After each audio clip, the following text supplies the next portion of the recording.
بسم اللہ الرحمن الرحیم۔ آج کی ہماری نشست کا سوال یہ ہے کہ کیا عورت حالت جنابت میں ناپاکی کی حالت میں کھانا وغیرہ بنا سکتی ہے؟ کیا عورت ناپاک جسم کے ساتھ ناپاکی والے ہاتھوں کے ساتھ آٹا گوندھ سکتی ہے؟ کیا عورت ناپاکی کی حالت میں کھانا کھا سکتی ہے؟ ان تمام سوالوں کا جواب ہم آج کی اس نشست میں دیں گے۔ سب سے پہلی اصولی بات تو سمجھنے کی یہ ہے کہ شریعت مطہرہ کو اللہ رب العزت نے بہت ہی آسان بنایا ہے۔ اس میں جہاں پر ذرا برابر بھی حرج آتا ہے تو شریعت وہاں پر اس حرج کی وجہ سے حکم کو آسان کر دیتی ہے۔ اب ظاہری بات ہے کہ اگر عورت ناپاک ہے مینسز کی وجہ سے، حیض کی وجہ سے، اور یہ فطری ناپاکی ہے اللہ رب العزت کی طرف سے، اب عورت 10 دن، 8 دن، 7 دن، 5 دن، 3 دن، جتنا جس کا ٹائم پیریڈ ہے اس کے اندر وہ عورت ناپاک ہی ہے، تو اس ناپاکی کی وجہ سے وہ آٹا بھی گوندھ سکتی ہے، سالن بھی بنا سکتی ہے، روٹی بھی بنا سکتی ہے، کھانا بھی پیش کر سکتی ہے، کھا بھی سکتی ہے۔ ایسے ہی دوسری ناپاکی وہ جنابت کی ناپاکی ہے۔ ہم بستری کرنے کے بعد عورت ناپاک ہو گئی ہے، اب اس ہم بستری سے جو ناپاکی ہوئی ہے اس ناپاکی کی وجہ سے عورت کیا اسی ناپاکی کے ساتھ آٹا گوندھ سکتی ہے، کھانا پکا سکتی ہے، کھا سکتی ہے، تو سب کچھ کر سکتی ہے، اس میں کوئی حرج نہیں۔ یہ تو اصولی بات ہوئی، شرعی حکم ہوا۔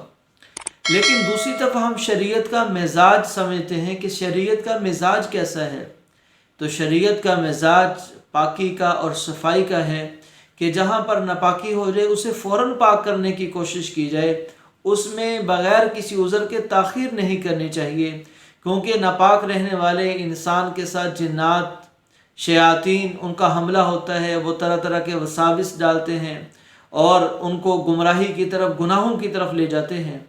اب حیض کی وجہ سے جو ناپاکی ہے وہ تو سمجھ میں آتی ہے کہ عورت مجبور ہے، معذور ہے، وہ غسل نہیں کر سکتی، ناپاک ہے۔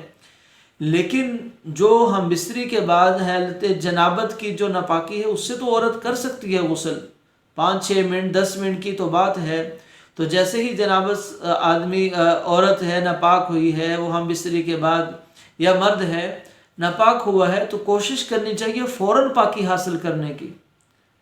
شرعی طور پر منع تو کوئی نہیں، حرام تو کوئی نہیں، گناہ تو کوئی نہیں، لیکن اس کا ایک سائیڈ ایفیکٹ ہے جو میں آپ کو بتاتا ہوں، وہ یہ کہ جو عورت جس قدر پاک صاف ہو کر کھانا بناتی ہے، کھانے کی چیزوں کو استعمال کرتی ہے، تو وہ جتنا پاکیزگی کے ساتھ کھانا بنایا جاتا ہے، پاک صاف ہو کر بنایا جاتا ہے، وہ کھانا برکت والا ہوتا ہے، وہ کھانا نور والا ہو جاتا ہے۔ اور اگر نجس جسم کے ساتھ، ناپاک جسم کے ساتھ، تو ناپاکی بھی ایسی ہے جو عورت کے بغیر کسی عذر کے مسلط کی ہوئی ہے، سستی غفلت کی وجہ سے غسل جنابت ہی نہیں کر رہی، تو اس وقت اس کے کھانے سے نور ختم ہو جاتا ہے، بے برکتی آ جاتی ہے۔ ہم نے تو امت مسلمہ کی ماؤں کی تاریخ میں یہی پڑھا ہے کہ جب وہ اپنے بچوں کو دودھ پلاتی تھی تو دودھ پلانے سے پہلے وضو کر لیتی تھی، پاکی حاصل کرتی تھی، پھر وہ بچے بھی وقت کے امام غزالی بنے اور وقت کے بڑے محدث بنے، بڑے مفقہ بنے۔ آج جو بچے نافرمان ہیں، بے حیائی کا سیلاب عام ہے، اس کی ایک بڑی وجہ ہے والدین کی ناپاکی کے اندر کھانا پینا اور باقی معاملات کرنا، اس کی نحوست ان بچوں پر پڑتی ہے۔ اس لیے بہتر یہ ہے کہ جو حالت جنابت ہے غسل جنابت کر لینا چاہیے، ہم بستری کے فوراً بعد عورت کو پاک صاف ہو جانا چاہیے، تاکہ پورے گھر کے اندر خیر و برکت باقی رہے، اولاد نیک صالح بن کر رہے، فرما بردار بن کر رہے۔ اللہ تعالیٰ دین کی صحیح سمجھ عطا فرمائے۔ وآخر دعوانا ان الحمد للہ رب العالمین۔ مع السلام۔